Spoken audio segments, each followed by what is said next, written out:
Saviez-vous que j'ai déjà été le genre de fille qui se valorisait en faisant 1 million de choses en même temps, en étant continuellement occupée et en cumulant les heures supplémentaires? La vérité, c'est que, après m'être complètement épuisée, j'ai finalement compris que la vie n'était pas une liste de tâches à cocher. Je m'appelle Émilie Vien et je suis la fondatrice de La Planificatrice.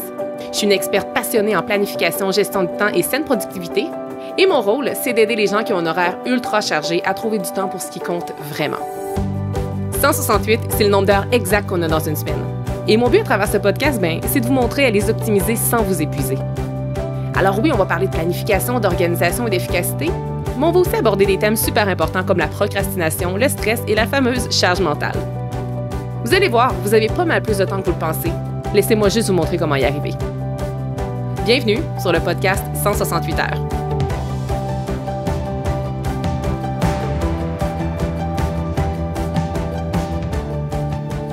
À votre avis, quelles sont les 10 plus grandes erreurs qui vous empêchent d'avancer? Si vous ne le savez pas, c'est dans l'épisode d'aujourd'hui que vous allez découvrir parce que je vais vous les présenter afin surtout que vous sachiez comment éviter de faire ces erreurs-là à nouveau ou bien de les faire pour une première fois. Juste avant de débuter dans l'épisode, je veux tout simplement vous dire qu'il y aura un concours dans l'épisode d'aujourd'hui. Pour obtenir tous les détails, vous pouvez écouter l'épisode jusqu'à la fin, mais je veux quand même vous dire quel est le prix à gagner. En fait, c'est que je vais faire tirer mon livre Avancer sans s'épuiser et pourquoi j'ai choisi l'épisode 99 pour faire tirer ce livre-là. En fait, c'est parce qu'au moment où l'épisode va être diffusé, c'est la semaine où mon livre va enfin être disponible dans les librairies. Honnêtement, on dirait que j'ai peine encore à y croire. Je l'ai entre les mains, je le trouve tellement beau, il est tellement... C'est vraiment un grand livre, c'est vraiment un livre qui a le potentiel de changer plusieurs vies, notamment la vôtre, rien de moins, et c'est pour ça que j'ai envie de vous, de faire un tirage avec ça. Donc, pour savoir comment participer, écoutez l'épisode du jour et à un certain moment, vous allez voir que je vais révéler tous les détails.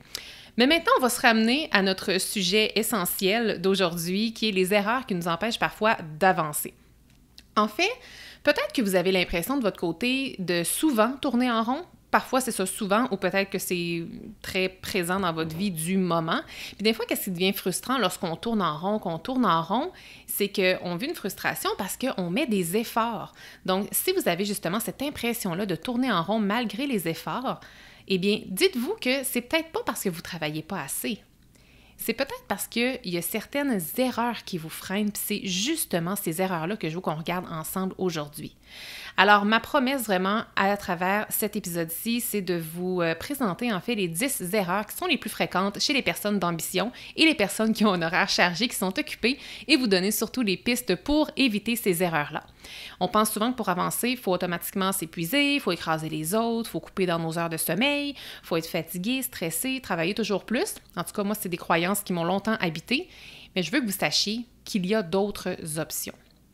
Je tiens aussi à insister sur le fait que l'objectif de l'épisode d'aujourd'hui, c'est pas de vous culpabiliser parce que je vais nommer des erreurs. Et là, vous allez peut-être dire « Oh mon Dieu, je fais cette erreur-là. » Ça se peut même qu'aux 10 erreurs que je vais dire, ça se peut que vous vous identifiez à ces 10 erreurs-là. Donc, le but ici, c'est pas que vous vous sentiez coupable. Au contraire, c'est que vous preniez conscience de tout ça. Et moi, à travers mon contenu, que ce soit sur le podcast ou sur peu importe la plateforme que vous m'écoutez ou que vous me suivez, mon contenu, moi, c'est beaucoup avec l'intention de vous faire prendre conscience, en fait, de différents éléments, parce que c'est souvent en prenant conscience que le changement peut, après ça, commencer. Alors, sans plus tarder, je me lance avec les 10 erreurs à éviter si on veut décider d'avancer. La première, et non la moindre, c'est le manque de clarté. Moi, je pense que quand on manque de clarté par rapport à notre vision, notamment, on se disperse. Non seulement on se disperse dans nos tâches, mais on se disperse également beaucoup dans notre énergie. Moi, je trouve que la clarté, c'est à la base de tout. C'est notamment un de mes grands piliers dans mon programme d'accompagnement croissance. Et en fait, quand les filles viennent en appel découverte avec moi, je vais vous faire un peu un exemple, mais souvent, les personnes vont venir en appel découverte avec moi pour le programme croissance parce qu'elles manquent de temps, parce qu'elles veulent mieux orchestrer leur temps et ou parce qu'elles veulent mieux planifier, en fait. Et moi, ce que je leur enseigne à travers le programme croissance, c'est oui, on va parler de planification, oui, on parle de gestion de temps, mais d'abord et avant tout, le premier pilier qu'on va aller attaquer ensemble, c'est la clarté. Parce que si on ne va pas clarifier où est-ce qu'on veut s'en aller, mais aussi si on ne prend pas le temps de clarifier concrètement qu'est-ce qu'on doit faire dans le présent, tout ce qu'on va prioriser après ou bien tout ce qu'on va planifier va être fait de façon superficielle. Donc honnêtement, de prendre du temps, même quand on n'a pas le temps, pour aller clarifier, c'est ça, notre vision, mais aussi nos tâches du quotidien, ça nous permet vraiment, vraiment d'avancer avec beaucoup plus de fluidité et de facilité. Vous allez voir que pour chacune des erreurs que je vais vous présenter, dans le but de les éviter, je vais vous donner un petit conseil clé. Et le petit conseil clé de cette première erreur-là, qui est le manque de clarté, ce serait ceci. Moi, je vous invite à vous poser une question. Posez-vous la question à savoir où est-ce que vous voulez être dans 6 mois. Vous pouvez aussi vous poser la question à savoir où vous voulez vous trouver dans 12 mois. Et si vous avez envie d'aller un peu plus loin, parce que j'aime quand même ça travailler avec une vision plus lointaine, posez-vous la question à savoir où vous aimeriez être dans 5 ans. Parce que vous m'avez peut-être déjà entendu le dire, parce que j'ai l'impression de le répéter souvent, mais je pense que c'est en le répétant que ce que je me prête à dire va vraiment faire écho auprès d'un maximum de gens, c'est que tout le monde va arriver quelque part, que ce soit dans 6 mois, dans 12 mois ou dans 5 ans. Tout le monde va arriver quelque part, mais il y a très peu de personnes qui arrivent où elles le désirent vraiment. Donc, il y a très peu de gens qui arrivent consciemment où ils le veulent. Donc, posez-vous cette question-là, vraiment, et vous allez avoir un maximum de clarté. La deuxième erreur, c'est d'avoir des priorités qui sont non clarifiées. Donc, quand on a l'impression que tout est urgent et que tout est important, ben c'est souvent parce que nos priorités ne sont pas claires. Et si on a l'impression que tout ce qui se trouve sur notre to-do list est prioritaire, ça veut dire qu'il n'y a rien qui est vraiment prioritaire, n'est-ce pas? D'abord et avant tout, c'est peut-être intéressant de comprendre c'est quoi une priorité. Souvent, les priorités, on pense que c'est les imprévus, on pense que c'est les urgences, on pense que c'est les demandes externes des gens, des choses qui nous demandent. Alors qu'une priorité, en fait, c'est une tâche qui est catégorisée comme étant plus importante que les autres. Une priorité n'a pas besoin d'être nécessairement une urgence. C'est vous qui donnez le ton à savoir si c'est une priorité ou non. Ça se peut aujourd'hui qu'il y ait 1000 et une urgences à gérer, mais vous avez le droit, c'est une décision qui vient de vous, là, c'est vous qui vous donnez cette permission-là, vous avez le droit d'identifier quelque chose qui n'est pas urgent, mais qui est important, à être une priorité. Parce que si on ne fait que surfer sur les urgences et sur les demandes des autres et sur les imprévus, ça fait en sorte que justement, au bout de 6 mois, 12 mois ou 5 ans, on va se retrouver quelque part, mais ce ne sera absolument pas où on a envie d'être. Donc vraiment, d'aller travailler sur ces priorités, d'aller les clarifier, en fait, c'est vraiment une excellente méthode pour avancer avec facilité. Donc, le petit conseil clé que j'ai envie de vous donner ici, c'est de définir quelles sont vos 3 grandes priorités pour les 3 prochains mois. Donc, vous pouvez faire cet exercice-là, bien entendu, pour votre journée, pour votre semaine, pour votre mois, pour votre année aussi, mais je trouvais ça intéressant, là, on est comme au début de l'automne, de vous poser cette question-là un peu pour le reste de l'année, finalement, le reste de l'année, parce qu'il en reste justement 3 mois. Donc, quelles sont vos 3 grandes priorités pour le reste de l'année? J'ai envie de rebondir également sur le sujet des priorités. Bien entendu, je pourrais parler des priorités pendant des heures et des heures. Si jamais vous avez envie d'un petit enseignement qui va beaucoup plus en profondeur, si jamais vous avez l'impression que la gestion des priorités, en fait, est un défi, il faut absolument que vous écoutiez mon webinaire gratuit sur la gestion des priorités. Vous pouvez trouver le tout sur mon site web sur laplanificatrice.com/webinaire avec un S. Donc, webinaire au pluriel. Sinon, je mets aussi dans le résumé de l'épisode, je vais m'assurer de mettre le lien. Maintenant, la 3e erreur que je vais vous présenter aujourd'hui et qui vous empêche possiblement d'avancer, c'est d'avoir une planification qui est superficielle. Donc, je ne sais pas si vous me voyez venir, c'est-à-dire, mais les points 1, 2, 3 sont tous intimement liés, bien qu'ils soient très différents. La planification superficielle, ça veut dire qu'on fait de la planification sans stratégie, sans sens. Tu sais, des fois, on a l'impression de planifier pour planifier puis qu'on trouve ça plate. Bien ça veut dire que votre planification est superficielle. Ça veut dire que vous planifiez juste pour remplir votre horaire. Et moi, à travers la planificatrice, bien que tous mes trucs peuvent vous aider à juste remplir votre horaire, mon intention derrière ça, c'est vraiment pas ça. Moi, je veux vous aider à vous positionner avec une place de choix dans votre horaire pour que vous parveniez à vous sentir accompli. Je ne veux pas vous enseigner à planifier pour planifier parce que ça, n'importe qui peut le faire. Puis vous n'avez pas besoin de mon contenu à moi spécifiquement pour vous aider là-dedans. Moi, je vais vous aider à ce que vous puissiez vous retrouver dans votre horaire. Et pourquoi? Parce que je veux justement, là, on va revenir à la vision un peu, que dans 6 mois, dans 12 mois ou dans 5 ans, mais que vous soyez exactement où vous avez choisi d'être. Et la planification, c'est un excellent outil pour justement atteindre la position qu'on veut atteindre. Et pour ça, il faut pas que notre planification soit superficielle. Il faut que ce soit une planification remplie de sens. Donc ici, mon conseil, ce serait le suivant. Je vous invite à bâtir votre planification autour de vos vraies priorités et pas seulement autour des obligations. Souvent, c'est super facile de commencer, de faire notre planification et de la remplir de toutes vos responsabilités et de vos obligations, que ce soit vos obligations du travail, vos obligations en tant que parent, vos obligations familiales, peu importe. Mais il ne faut pas vous oublier à travers ça. C'est important de faire de la place pour les projets, les choses que vous voulez réaliser, vos rêves aussi que vous traînez peut-être depuis tellement d'années. Il faut faire de la place pour ça aussi dans votre horaire, parce que sinon, vous allez avancer avec beaucoup d'essoufflement. Ma 4e erreur que je vais vous présenter, c'est la victimisation. La victimisation, là, c'est croire qu'on subit constamment les circonstances, qu'on a toujours l'impression que les choses, qu'on subit en fait les choses, que les choses de l'externe arrivent et on en est vraiment la victime. Et ça peut vraiment, vraiment vous ralentir. Et le conseil ici que j'ai envie de vous dire, c'est choisissez, en fait, prenez la décision, parce que tout part d'une décision là-dedans. Là. Prenez la décision de reprendre votre pouvoir en vous demandant, par exemple, « Hey, c'est quoi les éléments sur lesquels j'ai le contrôle dans le moment présent? » Ou bien, « Qu'est-ce que je peux changer? » Si je peux changer quelque chose à la situation, bien entendu. Comment est-ce que je peux réagir? Parce que parfois, on va subir quelque chose, mais comment est-ce que nous, on peut réagir? Et puis, comment aussi puis-je me sortir peut-être de cette situation si jamais on n'est pas dans une situation confortable? Parfois, on va je vais donner un exemple, là, je me victimisais beaucoup, moi, dans mon ancien travail avant. J'avais l'impression de subir les différents départs de mon équipe qui quittait l'entreprise pour laquelle je travaillais. J'avais l'impression de subir le trop-plein de dossiers que je recevais. J'avais l'impression de subir un paquet d'affaires. Mais au final, c'est moi qui restais sur cette chaise inconfortable-là. C'est moi qui restais volontairement. Je veux dire, je n'étais pas enchaînée à cet emploi-là. J'aurais pu décider de quitter. Mais étant donné que je me victimisais, je ne me responsabilisais pas. Là, je parle d'un exemple dans le cadre d'un emploi, mais ça peut être dans une relation amoureuse, dans une relation amicale. Ça peut être juste dans un petit projet, dans une tâche. Bref, la victimisation, souvent, ça vient facilement. Et essayez de prendre un peu de recul parfois puis de vous écouter penser. Et vous allez voir que parfois, on tombe souvent facilement dans la victimisation. Donc, quand vous en prenez conscience, dites-vous que c'est un premier pas vers le changement et vous avez après ça la possibilité, si vous le désirez, de vous responsabiliser. La 5e erreur, c'est la peur du jugement des autres. Cette fameuse peur de se faire juger. En fait, qu'est-ce que ça crée, cette peur-là? C'est que ça nous freine littéralement dans les projets parce qu'on a peur notamment d'être critiqué. Puis derrière la critique, souvent, c'est la peur au final de ne pas être aimé. Hein? Donc, ce que j'ai envie de vous dire ici, puis c'est super facile à dire, là, je veux dire, tout le monde le dit. Allez, foncez, faites-vous confiance, puis c'est tellement facile à dire, mais concrètement, c'est parfois difficile à appliquer.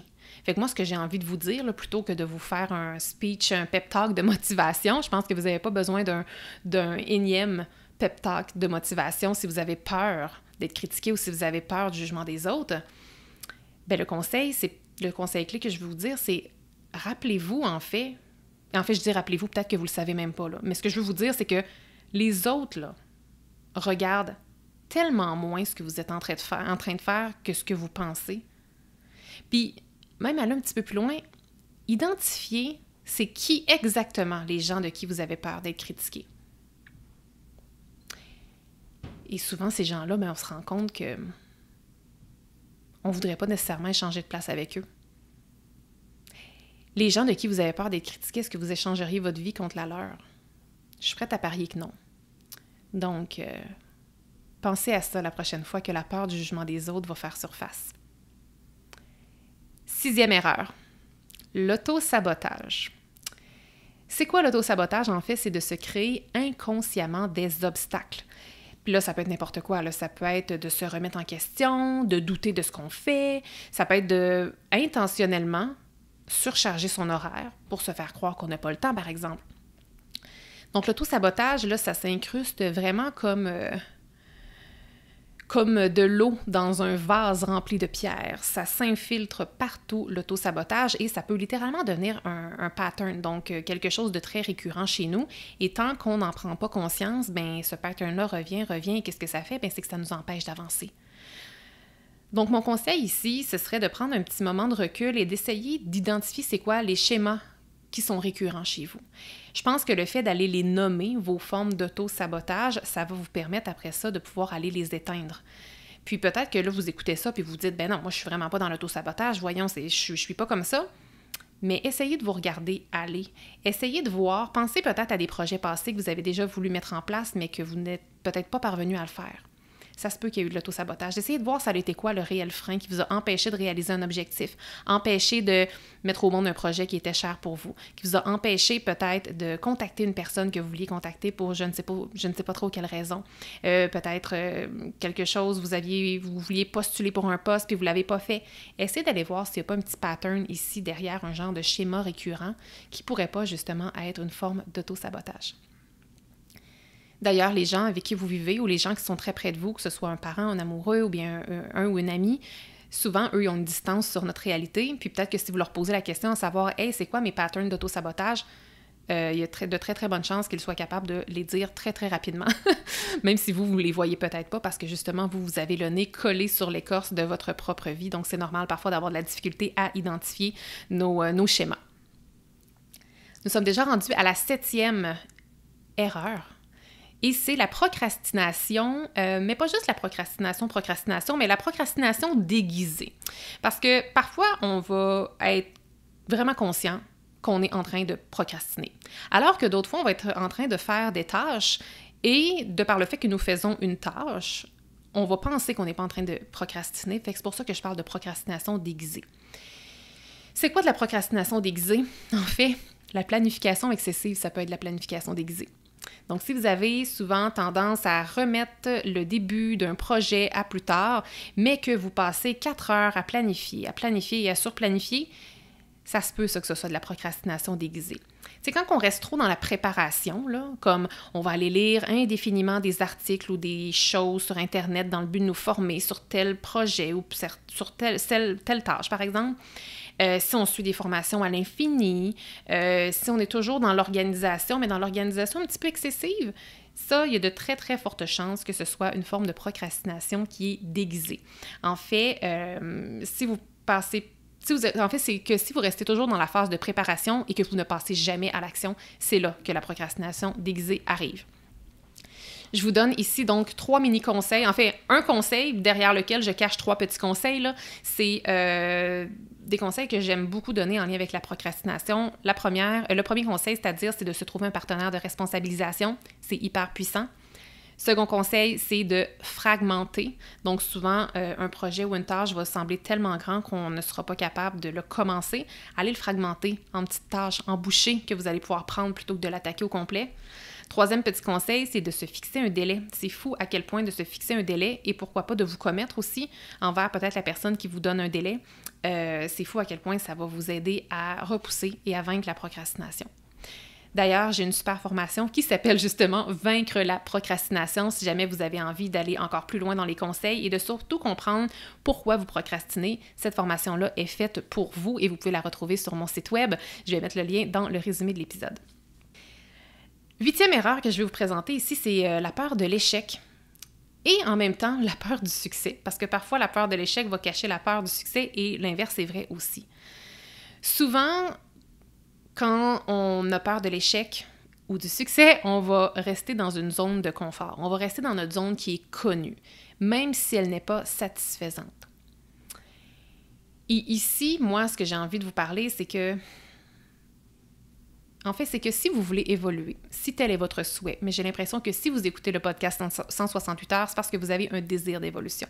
Alors, si vous avez ce désir d'évolution-là, ce n'est pas en restant dans votre zone de confort, dans votre zone qui est très connue, que vous allez cheminer.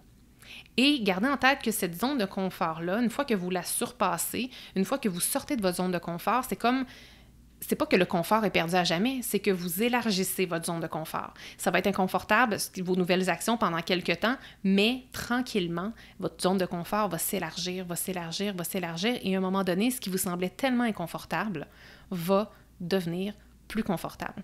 Donc, vous allez évoluer.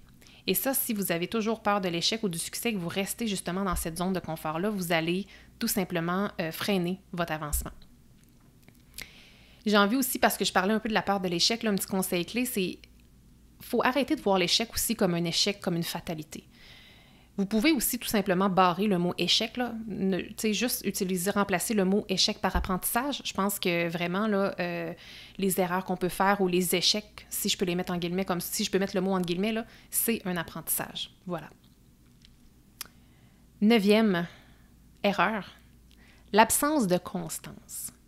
Ça veut dire sauter d'une méthode à l'autre, perdre le fil, poser des actions un peu n'importe quand.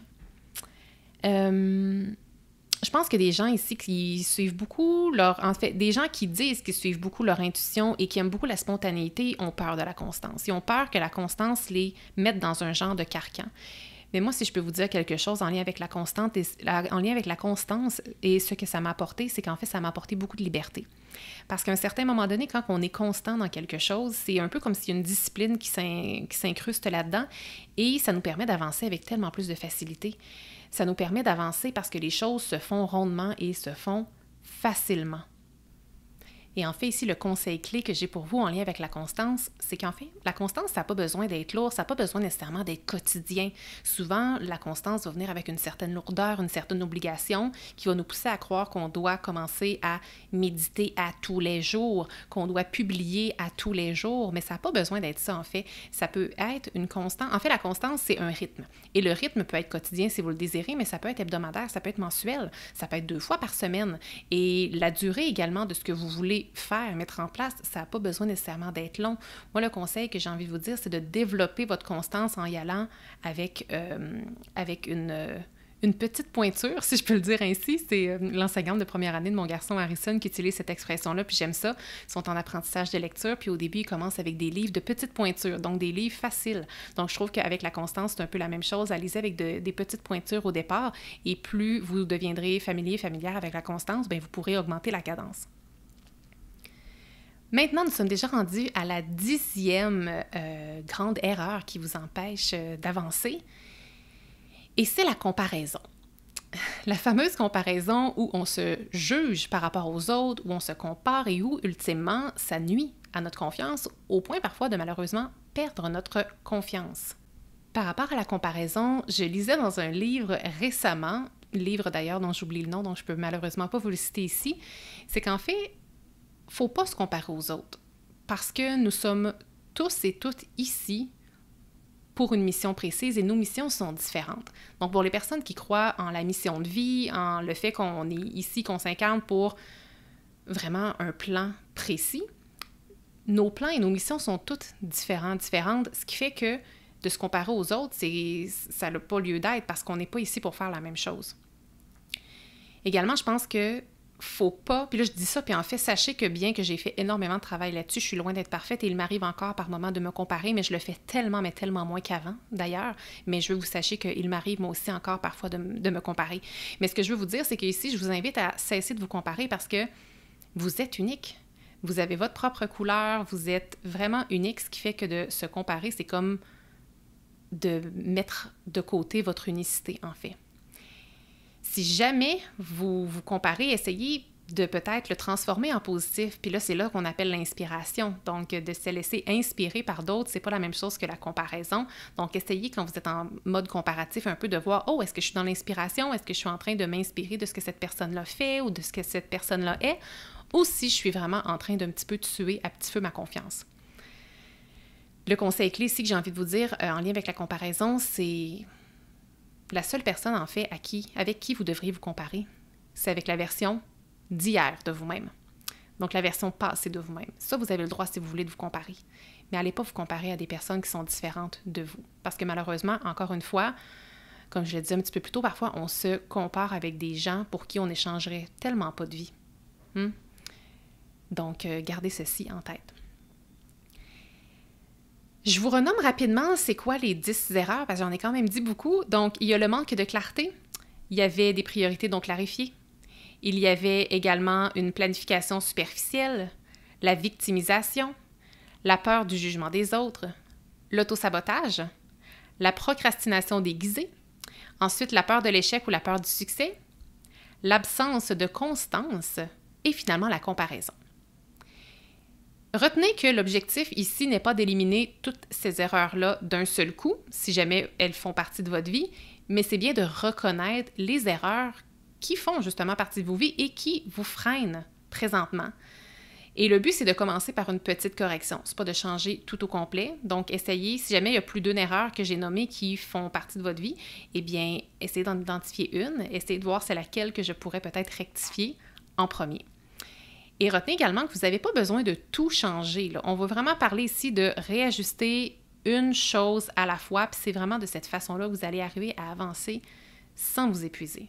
Donc, moi, je vous invite à prendre un petit 5 minutes aujourd'hui pour identifier c'est quoi une erreur parmi toutes celles que j'ai dit, une erreur à laquelle vous vous reconnaissez et à partir de là, choisissez un tout petit changement. En début d'épisode, je vous avais parlé d'un concours. J'ai pas oublié. J'ai toujours entre mes mains mon livre « Avancer sans s'épuiser » qui va être disponible dans les librairies à partir officiellement du 17 octobre. C'est tellement excitant, mais j'ai envie de vous offrir à une personne gagnante un livre dédicacé que je vais vous expédier, en fait. Alors, c'est un concours, en fait, qui est disponible pour toutes les personnes qui demeurent au Canada. Donc, pas nécessairement juste au Québec, mais partout au Canada, vous pouvez participer au concours. Et comment on fait pour participer au concours et ainsi vous méritez le livre « Avancer sans s'épuiser » que je vais dédicacer avec beaucoup de plaisir. En fait, vous avez tout simplement à vous rendre sur mon compte Instagram ou mon compte Facebook et de trouver la publication en lien avec l'épisode 99, donc l'épisode d'aujourd'hui, et aller tout simplement écrire dans les commentaires c'est quoi la chose que vous retenez de cet épisode-ci. J'imagine que pour plusieurs, ça va être possiblement c'est quoi l'erreur qui a retenu votre attention et que vous aimeriez changer. Mais si jamais c'est une vibe plus globale en lien avec l'épisode que vous retenez, vous allez quand même être éligible. Donc, allez tout simplement commenter sur les médias sociaux, Instagram ou Facebook, en m'indiquant clairement c'est quoi la chose que vous retenez de cet épisode-ci. Et assurez-vous de le faire dans les 7 jours qui vont suivre la sortie de l'épisode, très, très important, parce que c'est dans 7 jours, soit le lundi suivant, que je vais faire le grand tirage que je vais annoncer sur mes médias sociaux et je vais contacter ensuite la personne privilégiée qui va se mériter mon livre. Donc, sur ce, je vous remercie beaucoup d'avoir été avec moi. Encore une fois, gardez en tête que vous n'avez pas besoin de tout changer pour avancer sans vous épuiser. Des fois, c'est juste de réajuster le tir. Et pour les personnes qui, justement, veulent vraiment avancer sans s'épuiser, vraiment de façon très, très profonde, je pense que mon livre « Avancer sans s'épuiser » est la solution pour vous. C'est disponible dans toutes les librairies du Québec à compter du 17 octobre. Et si vous voulez vous mériter ce livre-là, je peux également vous l'envoyer si vous êtes la personne gagnante. Rendez-vous sur mes médias sociaux pour y participer. Merci d'avoir été là. Si cet épisode vous a plu, est-ce que je peux vous demander un petit service? Allez évaluer le podcast 168 heures en lui donnant un 5 étoiles et abonnez-vous pour ne rien manquer. C'est honnêtement la meilleure façon de le faire découvrir aux autres, puis en même temps, ça me témoigne que vous l'aimez. J'ai déjà hâte qu'on se retrouve et d'ici là, assurez-vous de profiter pleinement des 168 heures de votre semaine. À bientôt!